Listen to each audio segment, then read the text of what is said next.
En fait, nous, à notre niveau, au sein du mouvement national des sans-emploi du Mali, depuis 2009, on a analysé le problème d'emploi et nous avons compris qu'en réalité, ce n'est pas un problème qui se pose uniquement au Mali, ni uniquement en Afrique, mais c'est un problème qui est mondial.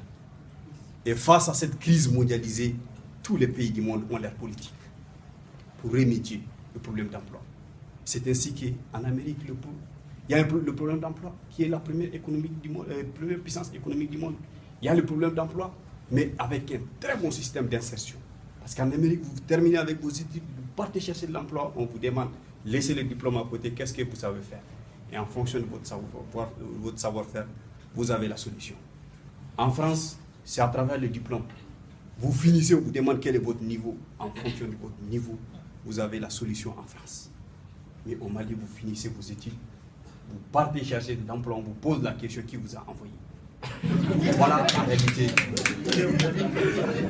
En réalité, ça, c'est pour résumer ce que le tonton avait dit et pour résumer ce que beaucoup de gens ont dit ici. Maintenant, ces problèmes, qu'est-ce qui a fait qu'on est arrivé là? Je vais être très bref. Mais qu'est-ce qui a fait qu'on est arrivé là?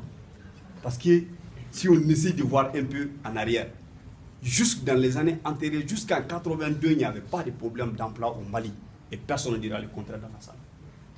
Dans les années antérieures, jusqu'en 1982, il n'y avait pas de problème d'emploi au Mali. Fonction publique, il n'y avait pas de concours, c'était l'intégration directe. Mais qu'est-ce qui a amené ces problèmes-là? En réalité, c'est précisément, le conférencier l'a dit, en 1983, avec l'avènement des institutions de Bretton Woods, la Banque mondiale et le FMI, qui ont imposé, vous l'avez dit, l'ajustement structurel, un départ forcé d'une vague de fonctionnaires à la retraite anticipée. Vous allez me laisser continuer un peu. Non, il n'y a pas de souci, continue. Et voilà. Continue. Et voilà. Et le deuxième problème, c'est quoi? La Banque mondiale dit que l'emploi dans le monde, c'est lui qui va, ça sera son affaire, avec la compétence des détenteurs des entreprises multinationales. Aujourd'hui, si vous essayez de voir, pas en Afrique, depuis 1983, il n'y avait pas une politique propre d'emploi au Mali, non. Ou bien au Sénégal, non. Aujourd'hui, nous vivons depuis 1983 une politique d'emploi néolibérale. Et cette politique d'emploi néolibérale, personne ne dira le contraire.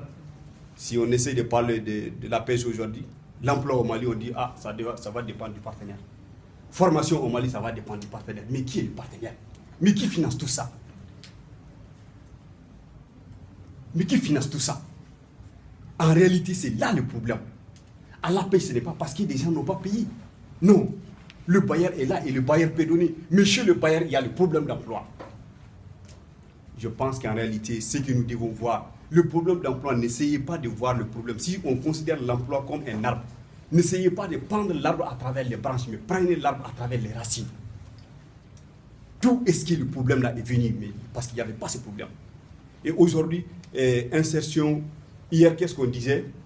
Les produits des écoles maliennes, vous l'avez dit, ne sont pas consommables. C'est ce qu'on disait hier.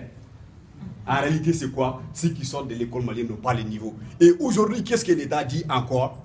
Non, même s'ils ont le niveau, ils ne sont pas conformes à l'offre sur le marché. Mais vous ne comprenez pas ce système jusqu'à présent.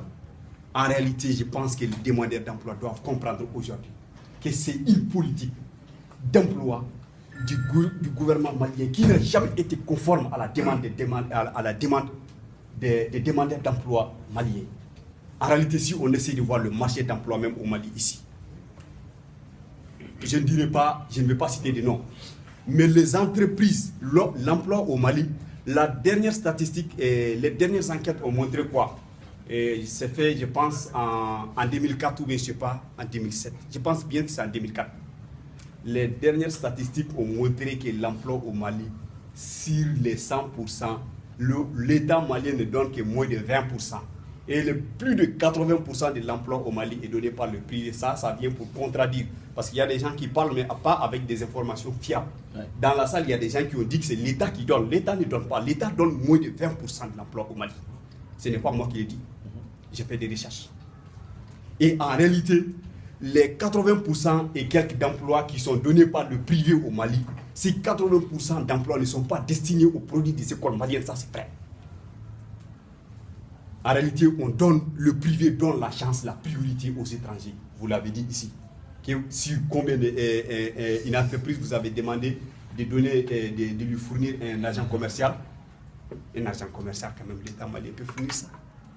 Vous avez dit, vous avez fait des enquêtes et vous avez reçu des gens, mais vous avez reçu une première vague de 100 personnes, des Maliens, qui n'étaient pas conformes à ce que vous cherchez. Commercial, ça sort des universités du Mali. Commercial, même l'IG peut fournir. Commercial, même, en réalité, je pense que nous devons commencer à faire confiance à nos produits d'abord. C'est pour résumer. Les Burkinabés ont les problèmes d'emploi chez eux. Ils viennent au Mali, ils ont la solution. Ils ont la même maîtrise que vous. On demande, il y a une entreprise qui a l'offre sur le marché. Vous êtes maîtrisard en droit ou bien vous êtes maîtrisard en management au Mali, mais vous avez reçu votre diplôme du Mali. Un Burkinabé vient, il a la priorité sur toi. Un Sénégalais vient, il a la priorité sur toi. Mais quand est-ce que nous allons commencer à faire confiance à nos produits? Hier, on disait que, je finis en disant ceci, hier, on disait qu'on n'avait pas les niveaux. Et aujourd'hui, on ne parle plus de niveau. On dit non, les produits des écoles maliennes ne sont pas conformes à l'offre sur le marché. Mais qu'est-ce que cela veut dire? Je ne suis pas d'accord. Et en réalité, moi, ma proposition, elle est la suivante. Puisque nous avons compris que la politique du gouvernement malien n'est pas conforme à notre demande. Et pour conformer la politique, pourquoi ma proposition, elle est la suivante. Nous souhaitons à ce que l'État malien, au lieu de dire, de chercher à réformer les gens qui ont déjà fini et leur donner de l'emploi, il faut essayer de conformer votre politique à la demande de ceux qui sont là. C'est ma proposition. Merci beaucoup.